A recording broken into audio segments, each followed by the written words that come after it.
হাতিকাল নতুন কাঞ্চনপুর গ্রামীণ রাস্তাটি 1995 সাল থেকে 2003 সালের মধ্যবর্তী সময়ে বাচ্চাদের খেলাধুলার একটা বিশেষ স্থান ছিল। বিশেষ করে কুতকুত খেলা, টাঙ্গল বেংলি, লুলা গাড়ি চালানিয়ার ফলে গ্রামীণ শিশুদের বিভিন্ন আমোদ প্রমোদের খেলা, কাবাডি খেলা, একটা ছেলে বা একটা মেয়ে আরেকটার উপরে উঠিয়ে ঢং দেওয়া, কুরুবুয়া খেলা, লুকোচুরি খেলা, কানামাছি খেলা, বিভিন্ন ধরনের খেলাধুলার এক কেন্দ্রবিন্দু ছিল।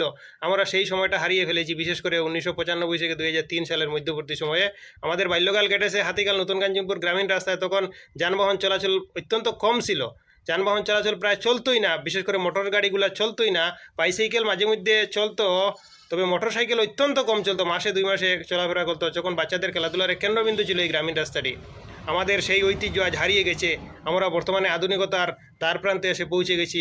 যুগ কত পাল্টেছে, জমানা কত পাল্টেছে, কিন্তু আমাদের গ্রামীণ রাস্তাটাও পরিবর্তন হয়ে আজ আগে ছোটো রাস্তা ছিল, এখন বড় হয়ে বিভিন্ন ধরনের মোটর সাইকেল বা মোটর গাড়িগুলা অনবরত 24 ঘন্টা চলতেছে।